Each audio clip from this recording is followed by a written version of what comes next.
ብርሃኔ አበጀ እባላለሁ። በሙያዬ የአነስቴዥያ ባለሙያ ነኝ። በዛሬ ቪዲዮ የምናየው አንድ ለቀዶ ሕክምና የተዘጋጀ ታካሚ ከቀዶ ጥገናው በፊት ስለሚደረግለት ዝግጅት በጥልቀት የምናይ ይሆናል። ይህ ቪዲዮ ለጤና ተማሪዎች፣ ለጤና ባለሙያዎች እንዲሁም ለቀዶ ሕክምና ለሚሰራለት ታካሚ ምን ያክል ከኦፕሬሽኑ በፊት ዝግጅት እንደሚደረግለት የማወቅ ጉጉት ላላችሁ ሰዎች ሁሉ ሂደቶችን በጥልቀት የሚያሳይ ይሆናል። ወደ ቪዲዮ። እንግዲህ አንድ ታካሚ ኦፕሬሽን ከመደረጉ በፊት የአእምሮ፣ የአካላዊ እና የሕክምና ዝግጁነት ያስፈልገዋል። ይህ መሆኑ ደግሞ ኦፕሬሽኑ በሚሰራበት ሂደትና ኦፕሬሽኑ ከተሰራ በኋላ ለሚኖረው ታካሚው ለሚያሳየው ለውጥ ሁሉ የየራሱን አስተዋጽኦ ያደርጋል። ከእነዚህም ዝግጅቶች ውስጥ የመጀመሪያው ለታካሚው ተገቢውን ምርመራ ማድረግ ነው። የመጀመሪያው እርምጃ ጥልቅ የሆነ የቅድመ ቀዶ ጥገና ምርመራ የሚደረግ ሲሆን ይህም አንደኛ የታካሚውን ሕክምና ታሪክ ማወቅ፣ ታካሚው ከዚህ በፊት የተሰራለት ቀዶ ጥገና ካለ፣ የታወቀ አለርጂና ስር የሰደዱ በሽታዎች ካሉበት፣ የሚወስደው መድኃኒት ካለና እንደ ማጨስ፣ መቃም ወይም የአልኮል አጠቃቀም ያሉ የአኗኗር ዘይቤዎችን ጨምሮ ታካሚውን በመጠየቅ የታካሚው ካርድ ላይ መዝግበን እንይዛለን። እነዚህን ጉዳዮች የምንጠይቀው ቀዶ ጥገናው በሚሰራበት ጊዜ የራሳቸው አሉታዊ ተጽዕኖ ስለሚኖራቸው ነው። ለምሳሌ ከዚህ በፊት የተሰራለት የቀዶ ጥገና ታሪክ ካለው፣ በዛ ጊዜ ያጋጥሞ የነበረ ችግር ካለ አሁን በምናካሄደው ኦፕሬሽንም ሊያጋጥም ስለሚችል፣ ስለዚህ ያኔ ተፈጥሮ የነበረውን ችግር ምን እንደሆነ ለማወቅና አሁንም ድጋሚ እንዳይፈጠር ለመከላከል፣ ከተፈጠረም ደግሞ የታካሚውን ሕይወት አደጋ ላይ በማይጥል መልኩ ለመቋቋም እንዲቻል አስፈላጊውን ዝግጅት እንድናደርግ ስለሚረዳን ነው። የሚወስዱት መድኃኒት ካለ የምንጠይቀው ከኦፕሬሽን በፊት ይወሰዱ የነበሩ መድኃኒቶች እንግዲህ እንደየአይነታቸው ይለያያል። አንዳንድ መድኃኒቶች ኦፕሬሽን በሚደረግበት ጊዜ እንደሚታወቀው ማደንዘዣ ያስፈልገዋል እና እነዚህ መድኃኒቶች ከአንዳንድ የማደንዘዣ መድኃኒቶች ጋር ጥሩ ያልሆነ ሪያክሽን ሊፈጥሩ ይችላሉ። ስለዚህ ይወስድ የነበረውን መድኃኒት ማወቃችን ኦፕሬሽን በሚሰራበት ጊዜ መስጠት ያለብን መድኃኒት ለመለየት ያስችለናል ማለት ነው። ሌላው ደግሞ ይወስድ የነበረው መድኃኒት በኩላሊትና ጉበቱ ላይ ተጽዕኖ ሊያሳድሩ ስለሚችሉ እነሱንም ክሊር ለማድረግ፣ ምክንያቱም እነዚህ ሁለቱ የአካል ክፍሎች ማለትም ጉበትና ኩላሊት ከተጎዱ አብዛኛው ድራግ ሜታቦሊዝም የሚካሄደው በጉበት እንደመሆኑ መጠን እሱ ከተጎዳ ደግሞ ቶሎ ከማደንዘዣው ያለመንቃት ችግር ስለሚፈጠር ቀድሞ ለማወቅ ነው ማለት ነው። ታካሚው የተለያዩ የሚጨሱ ኬሚካሎችን ያጨስ ከነበር ይጠየቃል።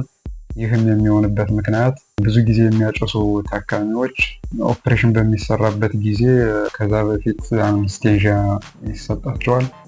አነስቴዥያ ሲሰጥ ኦክሲጅን እጥረት ሊያጋጥም ይችላል በመጀመሪያ። እንደገና ደግሞ ኦፕሬሽኑ ካለቀ በኋላም ታካሚውን ለማንቃት በሚደረገው ጥረት የኦክሲጅን እጥረት ሊከሰት ይችላል እና የሚያጨሱ ታካሚዎች ለእንደዚህ አይነት ነገር ተጋላጭ ስለሆኑ ከ4 እስከ 6 ሳምንታት ያክል ማጨስ እንዲያቋርጡ እንመክራለን።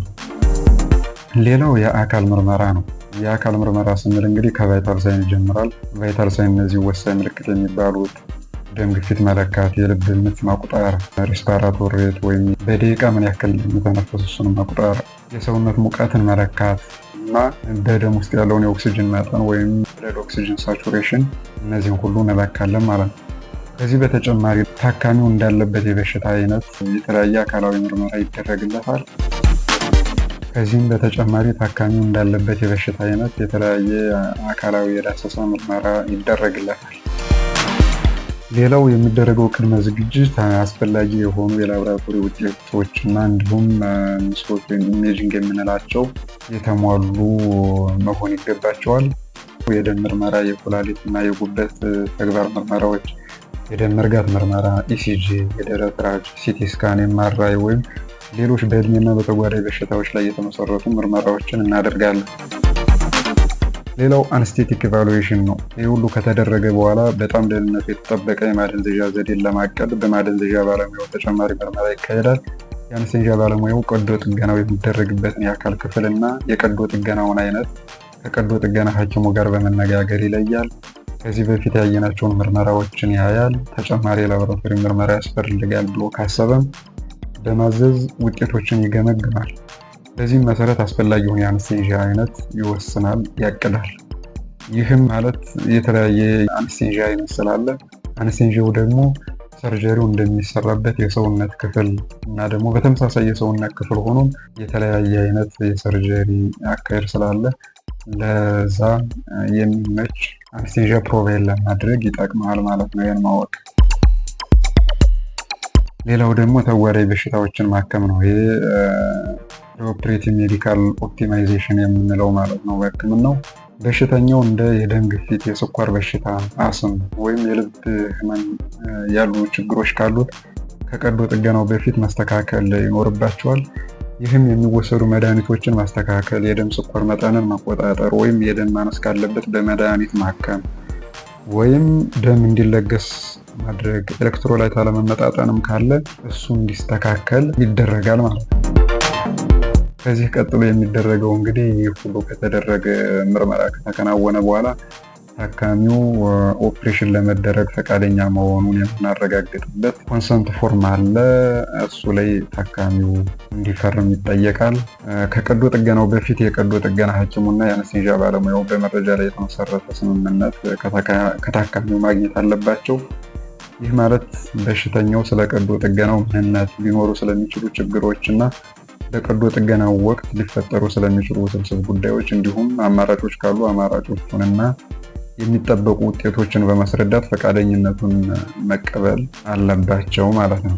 ከቀዶ ጥገናው በፊት የቀዶ ጥገና ሐኪሙና የአነስቴዥያ ባለሙያው በመረጃ ላይ የተመሰረተ ስምምነት ከታካሚው ማግኘት አለባቸው። ይህ ማለት በሽተኛው ስለ ቀዶ ጥገናው ምንነት፣ ሊኖሩ ስለሚችሉ ችግሮች እና በቀዶ ጥገናው ወቅት ሊፈጠሩ ስለሚችሉ ውስብስብ ጉዳዮች እንዲሁም አማራጮች ካሉ አማራጮቹና የሚጠበቁ ውጤቶችን በማስረዳት የታካሚውን ፈቃደኝነት ይቀበላሉ። ሌላው ደግሞ ከዚህ ቀጥለን የምናየው የቆዳና የጾም ዝግጅት ይደረጋል። የቆዳ ዝግጅት ሲባል ኦፕሬሽኑ የሚሰራበት የአካል ክፍል ላይ ፀጉር ካለ እሱ ከኦፕሬሽኑ በፊት እንዲላጭ ይደረጋል። ይሄ ብቻ ሳይሆን በፊት ላይ የሚገኝ ፀጉር ወይም ፂም ማደንዘዣ በሚሰጥ ጊዜ እና መጨረሻ ላይ ኦፕሬሽኑ ካለቀም በኋላ ታካሚውን ለማንቃት በሚደረገው ጥረት ኦክሲጅን በተለያዩ ሰው ሰራሽ መሳሪያዎች ታግዘን እንሰጣለን። ያንን በምናደርግበት ጊዜ በፊቱ ላይ የሚገኘው ፀጉር በቂ የሆነ ኦክሲጅን ለመስጠት ሊያስቸግር ስለሚችል አሁንም ይሄ ኦፕሬሽን ከመሰራቱ በፊት ፂሙን ተላጭቶ እንዲገራ ይመከራል። ሌላው የትንታ ስጋትን ለመቀነስ ታካሚዎች ለተለያዩ የምግብ አይነቶች የተለያየ የሰዓት ርዝማኔ ያክል እንዲጾሙ ይደረጋል። ይህ ማለት ደግሞ በሕክምናው ሪስክ ኦፍ አስፓይሬሽን የምንለውን ለመከላከል ማለት ነው። ስለዚህ በዚህ መሰረት ከበድ ላሉ ወይም ስባታማ ምግቦች ለ8 ሰዓታት ያክል ታካሚው እንዲጾም ይደረጋል። ከበድ ያሉ ምግቦች ስንል ከጨጓራ ወደ አንጀት ለማውረድ ረዘም ያለ ጊዜ የሚፈጅባቸውን ማለታችን ነው። ከነዚህ ምግቦች መካከል የተጠበሰው ዶሮ፣ ቺፕስ፣ ዶናት፣ ቦምቦሊኖ፣ ሳምቡሳ፣ ስጋ እና በወተት የበለጸጉ ምግቦች እነሱ ከበድ ያሉ ምግቦች ከሚባሉት ውስጥ ይመደባሉ። ቀለል ያሉ ምግቦች ከ6 ሰዓት ያላነሰ ከኦፕሬሽን በፊት እንዲጾሙ ይደረጋል። ቀለል ያሉ ምግቦች እንደ ፍራፍሬ፣ ነጭ ሩዝ፣ ዳቦ፣ ኢንፋንት ፎርሙላ ሚልክ፣ የእንስሳት ወተት እና የመሳሰሉትን ያጠቃልላል። ሩዝ ብቻውን ቀላል ምግብ ሲሆን በዘይት በቂቤ ወይም ከስጋ ጋር ሲሰራ ግን ከባድ ምግብ ይሆናል ማለት ነው። ኦፕሬሽን የሚሰራላቸው ደግሞ ህፃናት ሲሆኑ የእናታቸውን ጡት ከመጥባት ለ4 ሰዓታት ያክል እንዲጾሙ ይደረጋል። ውሃ ደግሞ ለ2 ሰዓት ከኦፕሬሽን በፊት ታካሚዎች እንዲጾሙ ይደረጋል። ሌላው ኦፕሬሽን ከመሰራቱ በፊት ለታካሚዎች ከሚደረገው ዝግጅት ውስጥ አንዱ ከቀዶ ጥገና በፊት የሚሰጡ መድኃኒቶች ናቸው። እነዚህ መድኃኒቶች የተለያየ ዓላማ ይኖራቸዋል። ከነዚህም ውስጥ ጭንቀትን መቀነስ፣ ታካሚውን ለማረጋጋት፣ ህመምን ለመቀነስ፣ በአፍ ውስጥ የሚመነጭ ምራቅ ወይም ልሃጅ ማለት ሳሊቫ ኤንድ ሴክሬሽን ማለት ነው፣ እሱን ለመቀነስ፣ ማቅለሽለሽና ትውኪያን ለማስቀረት፣ አለርጅን ለመከላከል እና ለሌሎችም ታካሚው ይኖረዋል ብለን ለምናስበው ነገር ሁሉ የሚገባውን መድኃኒት እንሰጣለን። ሌላው የስነ ልቦና ዝግጅት ነው። ታካሚው የስነ ልቦና ዝግጅት ያስፈልገዋል። ወደ ቀዶ ጥገና የሚገቡ ታካሚዎች እንግዲህ ይፈራሉ፣ ይጨነቃሉ። ይህም የተለመደና ተፈጥሯዊ ነገር ነው። ስለሚደረግላቸው ነገር በዝርዝር ማብራራት፣ ከታካሚዎች የሚነሱ ጥያቄዎችን ሊገባቸው በሚችለው መልኩ ማስረዳት እና ለታካሚው የስነ ልቦና ድጋፍ መስጠት በታካሚ የቀዶ ጥገና ሂደትና በኋላም በማገገም ሂደቱ ላይ ትልቅ ለውጥ ያመጣል። የመጨረሻ ማረጋገጫ ዝርዝር ነው። ይህን ሁሉ ካደረግን በኋላ ታካሚ ወደ ኦፕሬሽን ክፍል ከመግባቱ በፊት እነዚህ ከላይ ያየናቸው ነገር በትክክል መተግበራቸውን ማረጋገጥ ይኖርብናል። ለዚህም የዓለም አቀፍ የጤና ድርጅት ራሱን የቻለ ቼክሊስት አዘጋጅቶ በብዙ ሆስፒታሎች ተግባራዊ ይደረጋል። በዚህ ቼክሊስት የምናያቸው ነገሮች አንደኛ የታካሚውን ማንነት ነው። ይህም የሰውየውን ስም፣ ሙሉ ስም ማለት ነው፣ እድሜውን፣ ጾታውን እንለያለን። ይህ ታካሚ ተቃይሮ እንዳይገባ፣ እንደዚህ አይነት ችግሮች እንዳይፈጠሩ የታካሚውን ማንነት መያዝ አለብን ማለት ነው። ለታካሚው የትኛው የሰውነት ክፍሉ ላይ ኦፕሬሽኑ እንደሚደረግለት እና ለዛ በሽታ ደግሞ ምን አይነት ኦፕሬሽን እንደሚደረግለት ሁሉ በግልጽ መለየት አለበት።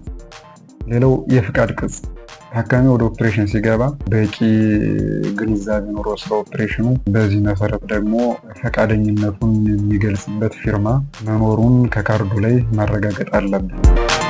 ሌላው የጾም ሁኔታ ነው። ከላይ እንዳየናቸው ለተለያዩ የምግብ አይነቶች የተለያየ የሰዓት ርዝማኔ ያለው ጾም ለታካሚዎች እንዲጾሙ እንመክራለን። በዛ መሰረት መጾማቸውን ማረጋገጥ አለብን ማለት ነው። ሌላው አለርጂ ከዚህ በፊት የታወቀ አለርጂ ካለባቸው ማወቅ ያስፈልጋል። ምክንያቱም ለአንድ የሆነ መድኃኒት አለርጂ ከነበሩ ከዚህ በፊት አሁን በድጋሚ እንዳይሰጣቸው ይህን ማወቁ ጠቃሚ ነው። አስፈላጊ ሆኖ ከተገኘ የደም አይነትና አስፈላጊው መጠን ያክል ደም ከደም ባንክ መኖሩን ማረጋገጥ ይኖርብናል ማለት ነው። ይህ ደግሞ ደም የፈሰሳቸው ወይም በተለያየ ምክንያት የደም ማነስ ያለባቸው ታካሚዎች ከሆኑ ወይም ደግሞ ደም ማነስ ባይኖርባቸውም በኦፕሬሽኑ ምክንያት ብዙ ደም ይፈሳል ተብሎ የሚታሰብ ከሆነ አሁንም ይሄ ኦፕሬሽኑ ከመጀመሩ በፊት ከደም ባንክ በቂ ደም መኖሩን ማረጋገጥ አለብን። ይህን ስናረጋግጥ ደግሞ ከታካሚው የደም አይነት ጋር ማች የሚያደርግ መሆኑን እርግጠኛ መሆን ይኖርብናል። እንግዲህ ይህ ሁሉ ዝግጅት የታካሚውን ጤንነት ወደ ተሻለ ሁኔታ ከፍ ለማድረግ ትልቅ አስተዋጽኦ ይኖረዋል ማለት ነው እና ስለዚህ ታካሚዎች ከቀዶ ጥገና በፊት የሚደረግላቸው ዝግጅት ይህን ይመስላል። የዛሬው ቪዲዮ ይሄ ነበር። ስለተከታተላችሁኝ አመሰግናለሁ። ቪዲዮን ከወደዳችሁ ላይክ አድርጉት፣ ሰብስክራይብ አድርጉኝ። በቀጣይ ቪዲዮ እስከምንገናኝ ደህና ሁኑ።